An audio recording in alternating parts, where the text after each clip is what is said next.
Haikyuu has quickly become one of my top 5 favorite anime of all time, the nuance of the characters and brilliant matches being its biggest strength. However, when you first start the series, it can feel a little bit niche. Maybe you aren't a sports fan, and even if you are, you likely don't watch much volleyball. But just like the coach of Japan's national team, I want to show why Haikyuu is way more interesting than you would think.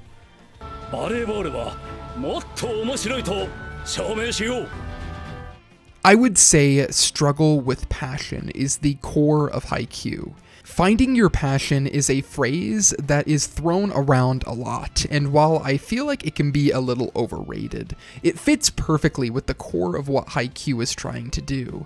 All of these characters have an aligned passion. A passion for volleyball, and their collective struggles and triumphs in the sport is what provides the series so much nuance. I think one of the easiest connections comes from how niche the sport is. Not everyone wants to be the best volleyball player in the world, which separates Haikyuu from your typical shonen. In One Piece, everyone wants to be king of the pirates, and in Naruto, everyone wants to be Hokage. The only people in Haikyuu who care about volleyball are of course the players on the team, and not even all of them are that into the sport. As you start working your way through the series, it is almost impossible to not start feeling a little bit passionate for the sport of volleyball. Firstly, let's talk about the appeal of sports anime in general. By giving every single match played, whether it is ping pong, basketball, or volleyball, a grand fight scale feeling, the drama and tension is easily able to match that of any traditional battle series. With sports anime, you also don't run into the same long-term power scaling issue that is so common in traditional battle series. There isn't some new power to master that will make you overpowered, but a strategy that you must employ as you slowly upgrade your abilities, this being the main source of drama in these types of shows. And sure, some of the things that people do in high school sports anime is borderline impossible, but it still has a feeling of being grounded in reality. The sense of realism in Haikyuu makes each match easy to follow, but at the same time, like you could do the exact same thing. The series also benefits from an amazing production. The animation and soundtrack throughout the entirety of the series is flawless. Even with the switch of studios between Season 3 and Season 4, the animation, while being different, is still top-notch, with some creative direction to expand the limits of what is possible in a match, greatly adding to the tension. But the production wouldn't mean anything if the characters and story weren't also fantastic. Haikyuu might very well have my favorite cast of characters ever, right alongside Fullmetal Alchemist and One Piece. It doesn't matter what the situation is, whether they are joking around at practice, having a meal after the game, or are in the middle of a match.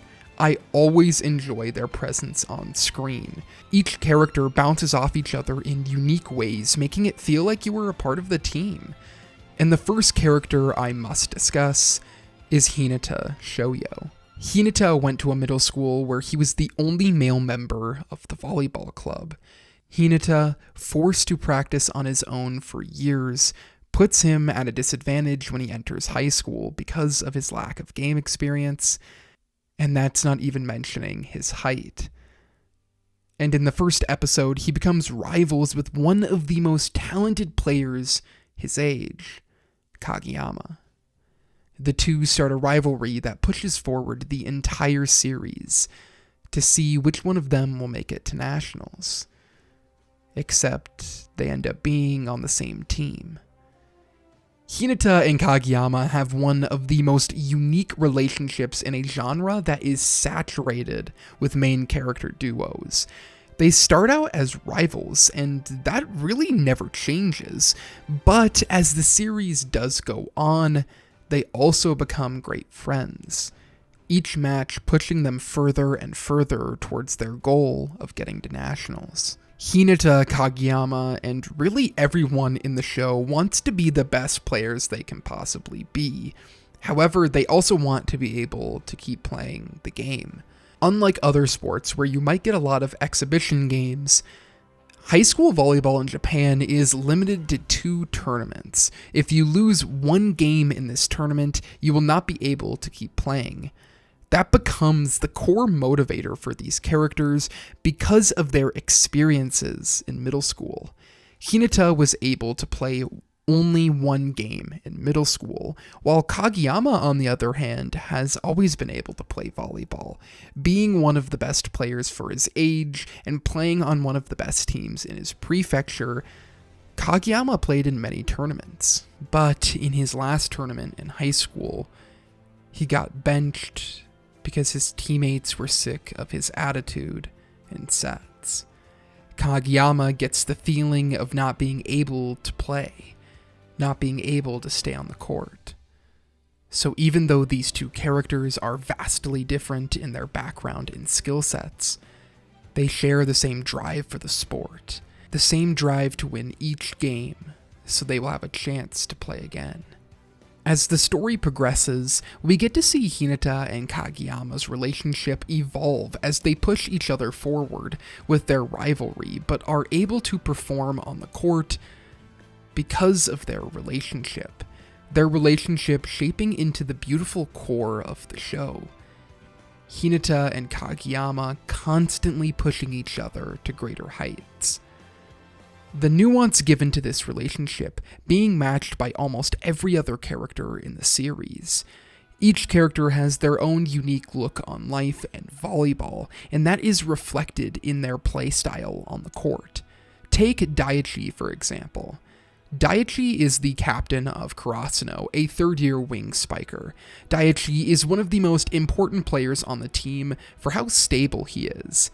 He is the glue that holds the team together on and off the court. Off the court, Daichi makes sure that everyone is accountable, not in the way of making sure everyone is working hard, but often making sure that players take a break. Karasuno as a team pushes themselves to their limits and often acts out when in public. Daichi makes sure that they keep out of trouble and that they are always prepared to play. And on the court, he fills that same role. Outside of Nishinoya, he is the best receiver on the team, a team that is really weak on defense overall. Daichi is never flashy on the court, but he covers up so many holes that Karasuno has. Again, being the glue that holds this team together. And it goes even further than that. Daichi has the weight of the school on his shoulders. Like all of the seniors, they have lived through the true fall of the Crows, and for Daichi, he must bring them back. Many of the younger students did not experience the reality of how far Karasuno had fallen.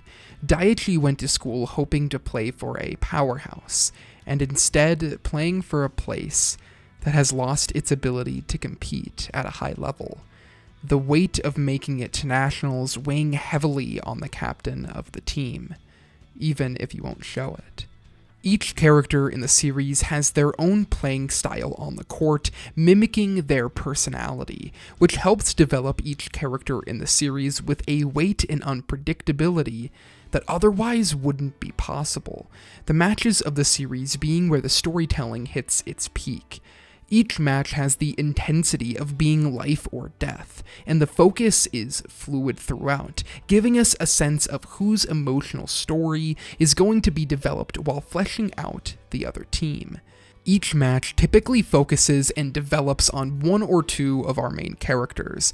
It may be overcoming the person you could never beat, showing your potential to your team, or even finding a love of the game. Each match has this sense of forward progress for our characters, which intensifies the drama of these matches. However, each match is equally fueled by the opposing team as it is by Karasuno. Haikyuu has a great perspective on its antagonist characters, with Oikawa and Ushijima being some of my favorites in all of fiction. But even with the lesser opponents in the series, there is enough time given to them so you understand their passion for the game, a passion that is rivaled by Karasuno as a team. I would argue that the best shonen battle anime are able to develop their characters through conflict, and most of the conflicts that you see are essential for the growth of that story's characters. How does a character react when they are under high-stakes situations? A great and almost underrated fight that comes to mind is Neji versus Naruto. This fight, while often being overshadowed by many other of the impressive fights in the series, shows us who Neji is as a person and takes Naruto's development a step further. We learn more about the hardships of Neji's life, what are his motivations, and what are his hurdles, in a similar way that we learn the motivations of the antagonists in Haikyuu.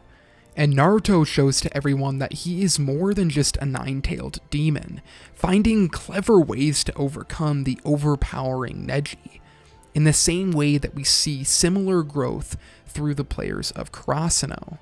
And while so many traditional shonen battle anime have only a handful of conflicts like this Neji versus Naruto fight that beautifully develop the protagonist and antagonist, that same type of quality is given to every single match in Haikyuu. Haikyuu forces character development through each match, which raises the stake of every game in the series to feeling like monumental fight sequences, the rules of volleyball functioning as the power system for the series. So when you combine the excellent matches with the nuance of each character, you get a story that deeply explores what it means to compete, and the inner demons that often comes along with that. Even if you have no interest in sports, Haikyuu still has so much to offer. We see these characters struggle through their failures at volleyball, to the hours of practice when they aren't good enough to beat anyone, and then the highs of when they do succeed and they finally improve. Haikyuu shows us what it's like to be at our lowest, to be counted out by everyone around us. The struggle of what it takes to be the best at something, and the reality that comes when you realize you were never close to achieving that. How do we deal with failure? How do we find motivation to be good at anything? What makes you talented or a prodigy? What makes you successful? These are all of the questions at the center of Haikyuu, and at least for me, questions that I struggle with every day. Should I keep moving forward and making videos, or should I look for a passion elsewhere? The fact that you have made it this far into my video gives me a drive to keep moving forward. I want to fly like Hinata and find a passion that is as deep as the players for Kurasuno have for volleyball. Experiencing Haikyuu has brought me inspiration, if nothing else. Watching these characters that I love so much fight for the sport they love and put everything on the court makes me want to do the same. Haikyuu is a show about so much more than just volleyball, but a group of people who are willing to put everything towards achieving their goal, even if it means failing. I don't know if I'll ever be able to do this series justice, but please, if you haven't already, go check out Haikyuu. Thank you guys so much for watching this video. I hope you enjoyed it. I'm so excited that Haikyuu Season 4 is resuming production and is starting to air right now. So let me know if you've never checked out Haikyuu. Let me know what you think about it if you start watching the series. I really hope you do. Follow me on Twitter at AnnieEssays. I'll super active on there, so we can talk Haikyuu there, and follow me on Patreon if you want to support my work. Thank you guys for watching, and I hope to see you in the next one.